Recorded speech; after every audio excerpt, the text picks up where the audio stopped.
నమస్కారం అండి. రత్నా కిచెన్కి స్వాగతం. ఈవేళ నేను చేసేది ఏంటంటే, ఇందాక బీరకాయ నాట్లు వేపడం చూపించాను కదా, దాని పొట్టు అంతా తీసి అట్టే పెట్టాం. ఆ పొట్టుతోటి ఇప్పుడు పచ్చడి చేస్తున్నాం. ఇది పొట్టు, ఇంకో అంతా కడిగేసి కట్ చేసి పెట్టుకున్నానండి. ఇది పొట్టు, దానికి కావాల్సిన పొట్టు, పోపు సామాను, ధనియాల పొడి, నువ్వులు, టమాటో, కొద్దిగా చింతపండు అండి, కొంచెంగా, ఎందుకంటే టమోటా వేస్తున్నాం కనుక ఎక్కువ అక్కర్లేదు. కరివేపాకు, కొత్తిమీర, పచ్చిమిరపకాయలు. మీకు కావాల్సితే ఎక్కువ కారం వేసుకోవచ్చు. నేను కొంచెమే వేస్తున్నాను. మా మనవాళ్ళు తినరు, అందుకని తక్కువ వేసి చేస్తున్నాం. మా అమ్మాయి కూడా తినదు, అందుకని కొంచెం వేస్తున్నాం. మీరు కొంచెం కావాలంటే వేసుకోవచ్చు మీకు కావాల్సినట్టుగా. ఇవండి పదార్థాలు. ఇప్పుడు ముందర బాండి పెట్టుకున్నాను. ముందర నువ్వులు వేయించుకుంటాను. దీనికి నూనె వేయక్కర్లేదండి, ఉట్టిగా కొంచెం వేగేటట్టు వేయించుకోవడమే. ఒక 3 చెంచాలు ఉంటుంది, ఇది సరిపోతుంది. ఎందుకంటే అవి 2 కాయలు ఎంతో రాలేదు కదా పొట్టు, అందుకని 3 చెంచాలు సరిపోతుంది దానికి. ఇలా కొంచెం వేయించుకోవాలి. కొంచెం బ్రౌన్గా రాగానే ఆపేసుకోండి.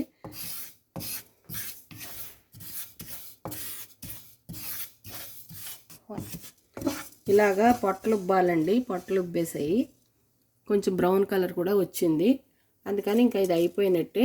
ఇది తీసేసి ఒక కప్పులో పోసేసుకొని అప్పుడు మిగతా ఐటమ్స్ మళ్ళీ వేయిస్తాను.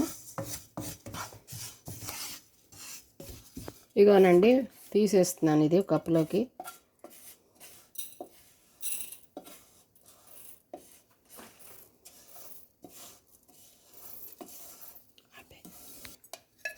ఇగోనండి, ఒక 2 చెంచాలు నూనె వేస్తున్నాను, సరిపోతుంది, చాలు. ఇప్పుడు పోపు దినుసులు వేస్తున్నాను. నూనె కాగింది. అంటే మినప్పప్పు, శనగపప్పు, ఆవాలు, జీలకర్ర, కొద్దిగా మెంతులు,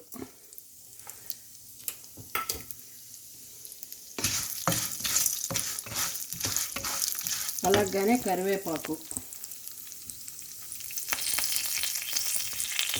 అండి.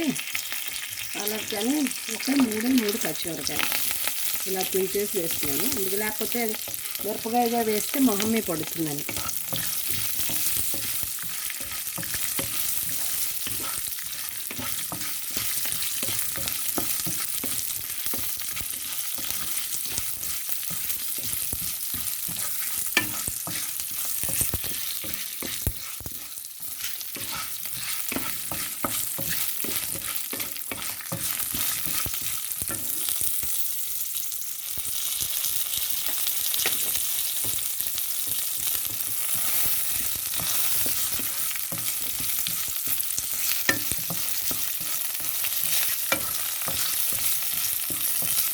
ఇది చాలా కారంగా ఉన్నాయండి.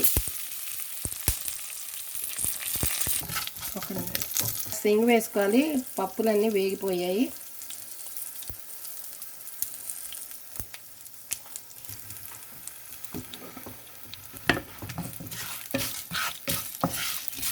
పప్పులన్నీ వేగాయి, ఇంగు కూడా వేగింది, మంచి కమ్మటి వాసన వస్తుంది. ఇప్పుడు ఇది కూడా తీసేసి కప్పులోకి తీసేసుకుందాం.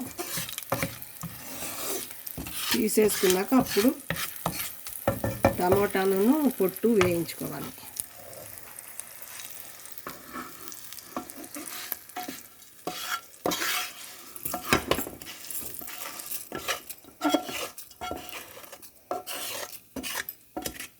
తీసానండి, పూర్తిగాను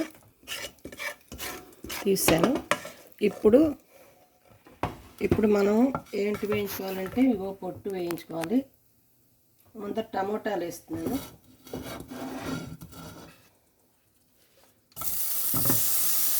కొద్దిగా ఆయిల్ ఎలాగా ఉంది అందులో, అందుకని వేయట్లేదు. నేను చింతపండు వేసాను. చింతపండు వేసానండి. తర్వాత ఇది కొంచెం వేగింది కనుక ఇప్పుడు పొట్టు కూడా వేసేస్తున్నాను. ఇగో ఇలాగా ఆ లాస్ట్ మొక్కలు అవి ఉంటాయి కదా, అవి ఇలా చిన్న చిన్నగా తరిగేసి వేసేస్తున్నాను అన్నమాట. బీరకాయ, ఇగోనండి బీరకాయ ముక్కలు, ఇగో చూసారా, ఇగో ఇలాగ.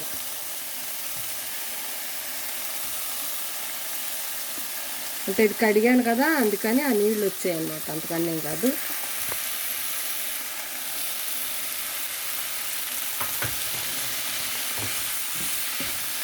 ఇది కొంచెం మగ్గాలండి, పచ్చివాసన పోయేదాకా మగ్గాలి.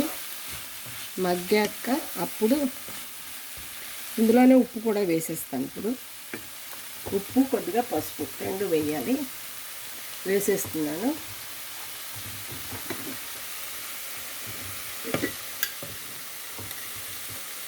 తగినంత ఉప్పు, ఇవ్వనండి సాల్ట్, తగినంత సాల్ట్ వేసాను. కావాలంటే చూసి మళ్ళీ వేసుకోవచ్చు మీరు, ముందరే ఒకేసారి వేసుకోకండి, ఉప్పు కషాయం అయిపోతుంది. అప్పుడు తగ్గించాలంటే తగ్గించలేం, అందుకని ముందరే కొంచెం తగ్గించి వేసుకుంటే కావాలంటే అప్పుడు కలుపుకోవచ్చు. పసుపు అండి,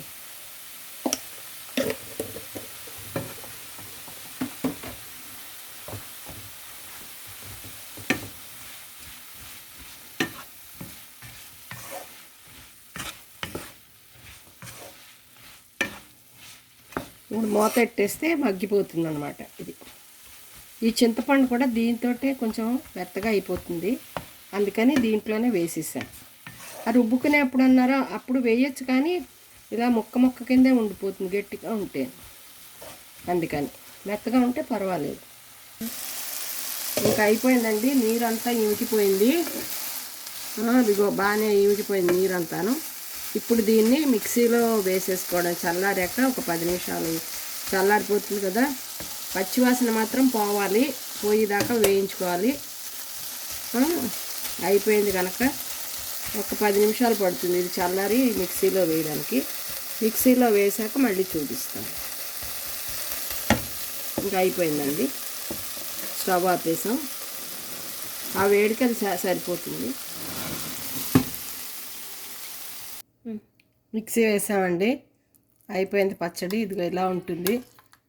ఇదిగో చూడండి, ఆ నువ్వులు అన్నీ వేసి పోపు సామాన్ అంతా వేసేసి మిక్సీ చేసాం. బాగానే వచ్చింది. మీరు కూడా ఇలాగే చేసుకొని టేస్ట్ ఎలా ఉందో చెప్పండి, మీరు కామెంట్ చేయండి. చాలా ధన్యవాదాలు ఇంతసేపు మీరు ఓపికగా చూసినందుకు మా వీడియోని. అలాగనే మా వీడియోని సబ్స్క్రైబ్ చేసి ఐకాన్ని నొక్కండి. ధన్యవాదములు.